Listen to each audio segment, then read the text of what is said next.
Hello, my elegant warriors. This is a little bit of a different episode, and the next few episodes are going to try this way, and we'll see how this works. I am doing this on YouTube and for the podcast. And the reason I'm doing that is because you've asked for that. Some of you don't listen to podcasts. I am a huge podcast listener, and so that's hard for me to understand. But those of you that don't love podcasts have asked whether this was available on YouTube. And it is when I interview guests. We have started doing that, and you can find those episodes here. But the solo episodes are a little weird to do on YouTube because I'm just looking at the screen or looking at my notes. However, I'm going to give it a shot. I'm going to see whether you like it. I'm going to see whether people are watching, and we will go from there. So, this episode and the next episode are going to be available here on the podcast where you're listening, but also here on YouTube where you might be watching. Now, for those who are watching, you need to know that I am going to be looking at my notes. You might see me yelling at my dog. You might see me pushing him away or picking him up. You'll see sort of a behind the scenes on YouTube of what actually happens when I do the podcast. And today's podcast is a little bit of a rerun for any of you who listen to my private podcast. For a period of time, I had a private podcast called Advocate with Elegance, and it was by subscription only, not paid subscription, but simply you had to subscribe with your email, and then you got this podcast. And I did an episode on the way that I choose my word for the year. I know many of you, as we approach the new year, are thinking about choosing a word for a year. I think of that word as the touchstone for the year, a word that reminds you of where you want to be, where you're going, what your plans are, what your goals are, what your visions might be. And it's quite the thing. I don't remember it being a thing when I was young. I don't remember people choosing a word of the year. If it had been, I would have done it because I love this sort of thing. But in recent years, it has been a thing. And so I have a real process by which I choose my word of the year. And I've explained that process before in past episodes of Advocate with Elegance, and people were intrigued by the process. So I thought it worth sharing again this year as I prepare to choose my word. Now, there's a whole process here. I start the preparation for this in October. And the reason it's in October is if you go back, and we'll put a link in the show notes to this episode, I try to plan my following year in October. I find this time of year with parties and holidays and spending money and shopping and returning presents and family around that it's not as good a time for me personally to go inward and plan for the next year. So in October, I try to take a trip and get away and plan for the coming year. And that's when I start thinking about my word. But my word doesn't just come to me in a flash, usually. Usually it takes some time and I try it on for size.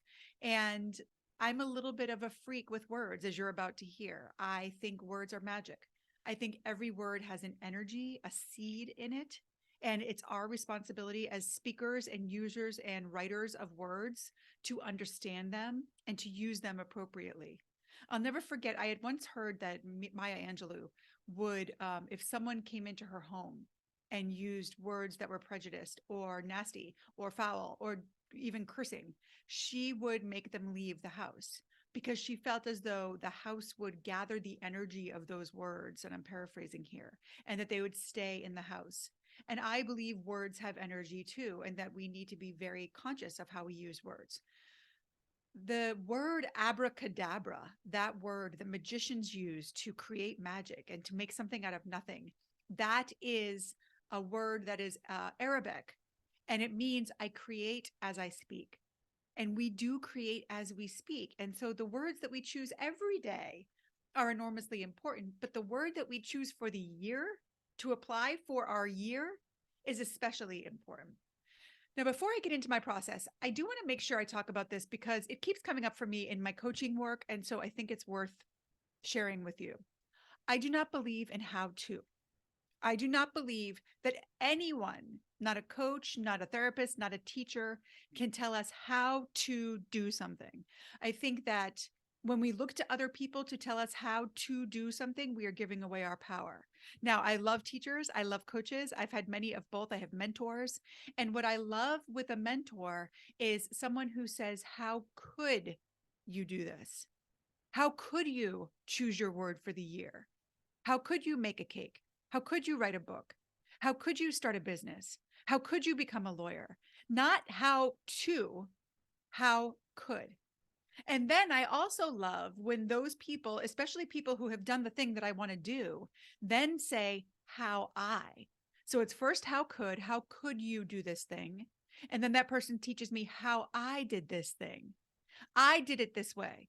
And that gives me more ways that I could do it.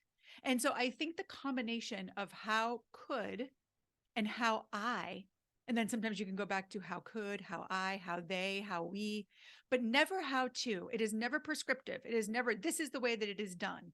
And so when I share the way that you might want to choose your word for the year, this is truly a how could you do it and how I do it. And so I want you to put your own spin on this, do it whatever way feels good with for you. Some of you might just hear a word one day and be like, that's my word and I'm done. But for me, it's a little bit more of a process. And I'm going to talk you through the process with a word that I thought was going to be my word for 2023. It's not. My word has changed. But my new word I'm keeping to myself. I might share it at the end of the year.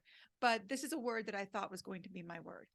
So I have a little bit of a reputation for being pretty routine.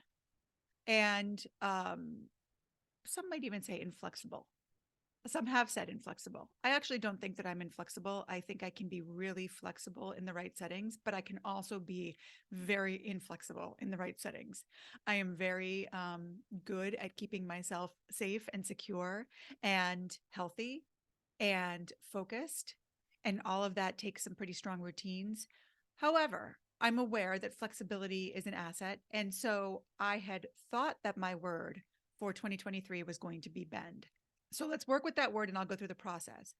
I do a lot of yoga. And when I do yoga, there's a lot of bending. And so that word became interesting to me. I thought about the ways that I learned to bend. And I thought about that quote that says that, if you don't bend, you will break. And different things in that vein kept coming to me. And so the first thing that I do, when I look for a word is I go on this app. And if you're on YouTube, you see me looking for the app so that I can share it. It is Etym Online. Etymology is the study of the roots of words. So ETYM Online is the name of this app. This app is my tried and true friend. I am always on the Etym Online app. Just this morning I was on because I heard a word and I was like, what's the root of that word? I want to know what that word really means. And so in order to determine whether I wanted to use the word bend, I looked up the root of the word bend, and it's an Old English word ultimately. And they sort of on the app, they take you down the different levels. So it's an Old English word, bend on, which means to bend a bow, bring into a curved state, confine with a string. And then it goes further and it says from the Old Norse benda, which means to join, strain, strive, or bend. And then it goes even further and it's the root BHENDH, which means to bind. No, I don't love that. I don't love that I'm choosing a word that means bind. To me, bending is sort of supposed to mean the opposite of that. And so that word bind isn't super energetically a match for what I want my year to be. But I'm not done, right? Because I like to take the word that I've chosen and pick a word from each letter of that word. And that's why bend was also appealing, because bend is a short word, 4 letters. And so I wouldn't have to go through too much more work. And I had already sort of determined before I looked up the root of the word bend, I had sort of determined what my other words were going to be. So let me go through that process. The B was going to stand for believe. I'm obsessed with that word. It will always be a part of my daily life. In my work, I teach people how to advocate, and advocates help people to believe what they want them to believe. In the courtroom, it was my job to help people believe in my case and not believe the other side. I believe that what you believe is what you get. I believe that belief has enormous power. I think that working on your beliefs and collecting and creating evidence to support your beliefs is the source of all of the things that we want to do in our world. So belief was a great word for me. So once again, I go to my handy Etym Online app, which they made it into an app. But when I started doing this type of work, it wasn't an app. It was I had to go online and look. So just the fact that they've made this into an app is a big saver. The root of the word believe, and I'm not going to talk you through the whole process again, but it starts and then it goes down to the root of that, the root of that, the root of that. And ultimately the root of the word believe is LEUBH is the root. And that means to care, to desire, to love. Well, I love that. I love the word believe. And I love the fact that the root of the word believe is to love. So I was all in with the B for bend being believe. Now, E, I had a couple of different options for E that I thought about. Um, Ultimately, well, let me tell you, I thought about enchant. I like the word enchant and enchanting and enchanted. And so that was one of the words I thought about using. But ultimately, I did not use enchant. And instead, I used the word expand. And that's because this year I heard someone say that if you're not expanding and growing, you're dying. And I want to be expanding this year. I also think a lot about contracting, and I tend to be a little clenchy, like I clench my jaw, uh, all those good things. And so I want to be not contracted. I want to be expansive. I want to be expanding. I want to be growing. I want to be creating. And so that's my plan for this year. And I thought that that word, the E in bend being expand, would be really helpful. So the root of the word expand is to spread. Okay, so not my favorite, but it worked. So now we've got the B believe, the E expand, the N, I knew what I wanted. And I knew that no matter what word I chose, it had to have an N in it because I knew that I wanted the word notice. And the reason I knew that is because I've read this book, Mindfulness by Ellen Langer. She is known as the mother of mindfulness at Harvard. She's written about mindfulness quite a bit. She's also the person, and I've talked about this in past podcasts, who did the counterclockwise experiment where they put a group of older 70s, I think they were in their 70s, men in a home together. And everything in the home was as if they were in their 50s. The music, the TV, they didn't have their glasses, they didn't have their canes, they didn't have their walkers. The decorations were as if they were 20 years before. And when those men came out of that house, they looked younger, according to independent viewers of their pictures. Their IQs went up, their eyesight got better, all kinds of crazy reactions. And Ellen talks about the basis of mindfulness. It's not meditation. It's not sitting quietly in a cave. It's noticing, always noticing that things are never what you seem, that things are always changing, that things are always different, that things can always be, could be something else. And as soon as I read that, I loved the word notice.